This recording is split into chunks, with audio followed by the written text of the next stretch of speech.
Okay. Are you ready? Yeah. Yep. Okay. Hi, Stripe Susie. I like your stripe. What does it mean?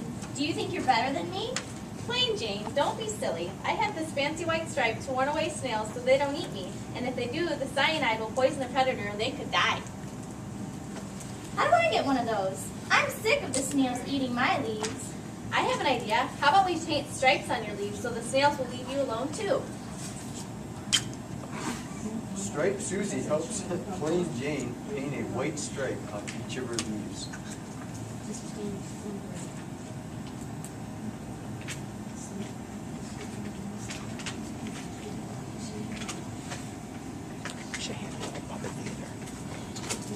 Man, I'm hungry. If you were small like me, you wouldn't be so concerned with what you're eating your next meal. Maybe. I just love those plain green clovers. I know a place where we can get some.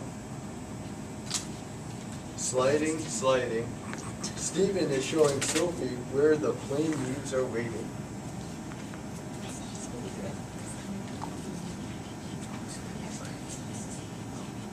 What the heck?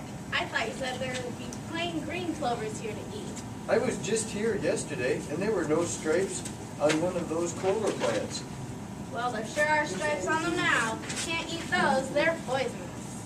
It took us so long to get here, and I am starving, and now there are only striped clovers to eat? What's the worst that could happen? Haha, what a knucklehead. I was just Plain Jane yesterday, and he actually believes that we both have stripes today. I told you if we painted the stripe on you, they wouldn't eat your leaves. See how smart we are? I should have done this before. I was depleted of my leaves. Well, one of these has to be safe to eat. I'm gonna take my chances.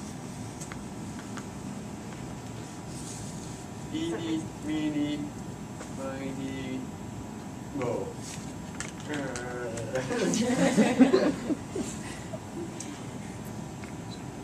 I wouldn't do that if I were you. I'm too hungry not to. Stephen eats the leaves of Striped Susie and suddenly feels very ill. Hours later, he dies.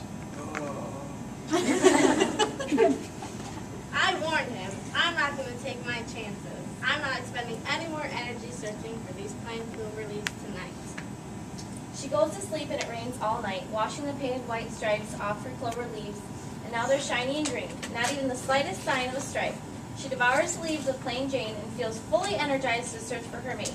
On her journey, she thinks about how dumb Stephen the big snail was, and refuses to choose a big snail as her lifelong companion. She meets her soulmate, Tiny Tim, and they live happily ever after with their 10 snail babies. Dang it, I knew we should have used permanent paint. I'm getting cold without my leaves. What am I going to do to find permanent wet paint? The end.